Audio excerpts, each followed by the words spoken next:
Okay, children, continuing ahead with the extra sums of chapter 14. I have sent you 2 pages.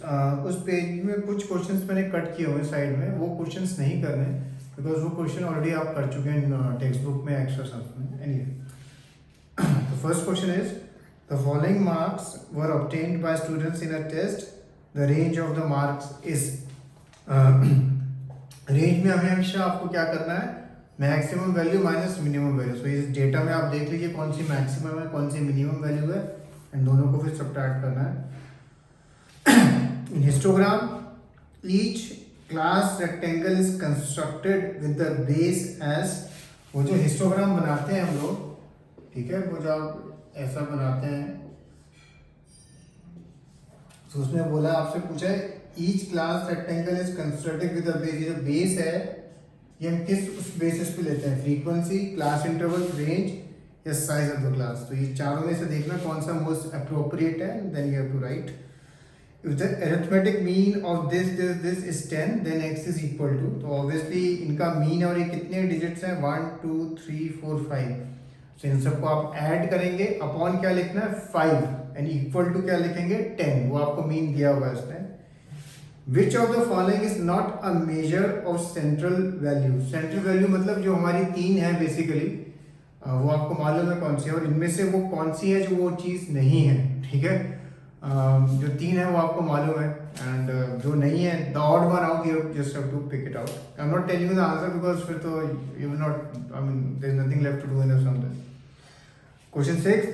Find the mode of the following data. Mode as you know जो value सबसे ज़्यादा बार repeat होती है, that you have to write.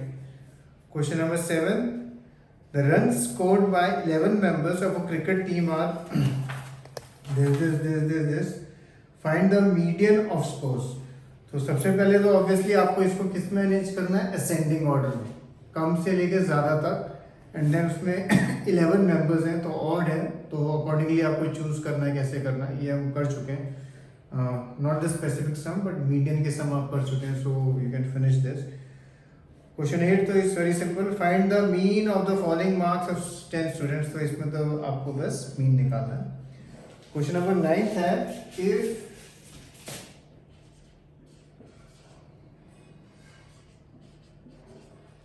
y is greater than x and 2x is greater than y, then the median and mean of x and y is 2x and 27. Median आपको दिया हुआ है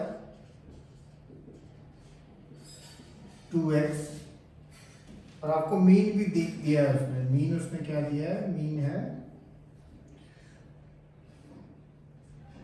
है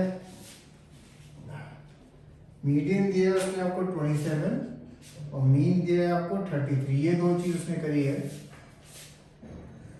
find the mean of x and y. तो basically सब में आपको x का एंड y का वैल्यू निकालना है, और जब आपको बेसिकली वैल्यू निकालना है x और y का, उसको निकालने के लिए आपको उसमें दो चीजें दी हैं. एक तो मीन दिया है कि मीन 33 है. जैसे आपको मालूम है मीन इनका अगर आप निकालेंगे तो x plus Y plus 2x upon क्या लिखेंगे 3 इज इक्वल टू 33. सिमिलरली एक इक्वेशन और आपको बनानी है, वो मीडियन के लिए. मीडियन भी उसने करके दिया. मीडियन में पहले इनको आपको क्या है, कैसे करना है, अरेंज करना है असेंडिंग ऑर्डर में. ठीक है, असेंडिंग ऑर्डर में अरेंज करना है और फिर आपको मालूम है क्या करना है. ओके, सो उसमें नंबर ऑफ ऑब्जर्वेशन 3 है, तो वो मीडियन में जब नंबर ऑफ ऑब्जर्वेशन 3 होते हैं तो वो भी आपको मालूम है क्या करना है उसमें.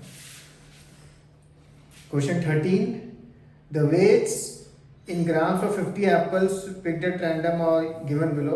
ठीक है, 50 एप्पल्स का ये डेटा है. फिर नीचे लिखा है from the group frequency table by dividing the variable range into intervals of equal width of 20 ग्राम. यानी 20 का विड्थ रखना है such that the mid value of the first class interval is 70.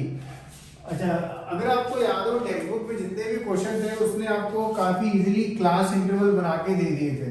जैसे फॉर एग्जांपल टेक्स्ट बुक का सम था, उसने बोल दिया था 10 to 15 है क्लास लेनी है, तो आप अकॉर्डिंगली 10 to 15, 15 to 20 इस तरह से आप लेते. अच्छा, इसने इस सम में क्या किया, आपको कंफ्यूज करने के लिए उसने बोला है, उसने मिड वैल्यू दिया आपको of first class. Mid value of first class. Mid value मतलब क्या होती है, सपोज ये 10 to 15 है तो ये 20, ये इसकी जैसे मिड वैल्यू होती है 12.5. 5, ठीक है। ऊपर नीचे 10 प्लस 15/2 करते हैं, ठीक है। 25/2 तो 12.5 की, ये इसने आपको फर्स्ट क्लास की दी है। तो जब भी मिड वैल्यू आपको दी है और आपको क्लास नहीं दिया, वो क्लास निकालनी तो बहुत ईजी है। क्लास इंटरवल अगर आप देखो कितना आता है, 5 का है। जैसे इस सम में, इस सम में मतलब ये टेक्स्ट बुक के सम में ये 5 का था, ठीक है। अच्छा 5 का आधा क्या होता है, 2.5। तो जो भी मिड वैल्यू दी है उसमें 2.5 माइनस कर दो और 2.5 ऐड कर दो तो आपको एक क्लास मिल जाएगी। जैसे इसमें 2.5 माइनस किया तो मिल गया 10, 2.5 ऐड किया तो क्या मिल गया 15, तो मुझे एक क्लास मिल गई। अब इसमें 70 दिया है, ठीक है, और मिड वैल्यू क्या दिया आपको उसने 70 दिया और विड्थ क्या दिया 20। 20 का आधा क्या होता है 10, तो 10 पीछे 10 आगे, यानी पहली क्लास आपकी होगी 60 to 80, ठीक है। मिड वैल्यू दी तो रही, आप चेक भी कर सकते हो। 60 प्लस 80 क्या होता है 140, 140 का आधा 70 होता है। वैसे इस क्वेश्चन में मिड वैल्यू का कुछ यूज नहीं है, हमें कोई फ्रीक्वेंसी पॉलीगॉन नहीं बनाना है, बट उसने मिड वैल्यू किस लिए दी है, so that we can write the classes जो उसने नहीं दी थी।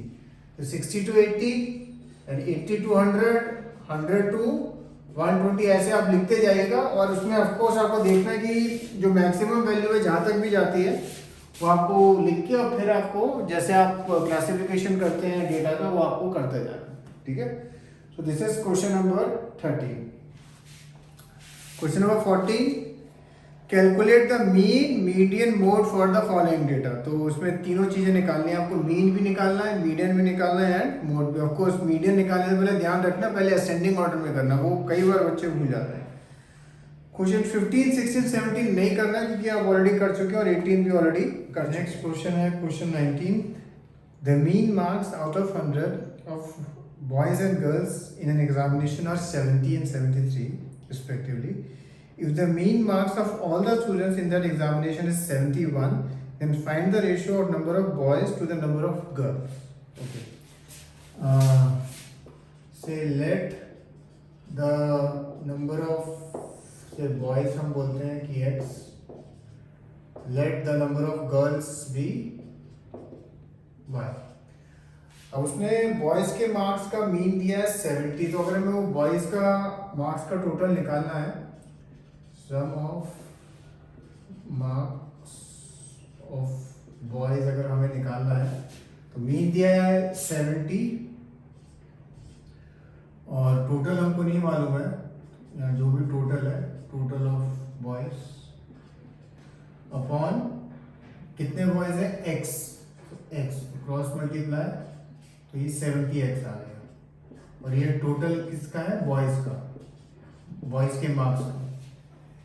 इसी तरह से गर्ल्स के हमें दिया है कि भाई 73 मार्क्स हैं, एवरेज है, और गर्ल्स हमने बोला है y, तो सिमिलरली गर्ल्स का भी आ जाएगा 73y is equal to total marks of girls. अच्छा उसने फिर आपको बोला है कि भाई if the mean marks of all the students in that exam is 71, यानी टोटल जो बॉयज और गर्ल्स के मार्क टोटल अगर हम करके लिखते हैं तो उसका मीन उसने आपको 71 दिया हुआ है। तो basically 71 is equal to total of boys के marks plus total of girl के मार्क्स, और ये total number of boys x है, y है, तो ये x प्लस y। अब इसको हम क्रॉस मल्टीप्लाई करते हैं तो 71 bracket x plus y is equal to, यहाँ टोटल ऑफ बॉयज और गर्ल्स की जगह मैं ये वैल्यू लिख देता हूँ 70x प्लस 73y। अब इसमें मेरा ये है रेशो निकालना है, तो x अपॉन y का रेशो निकालना है, तो मैं 70x, ये 71x प्लस 71y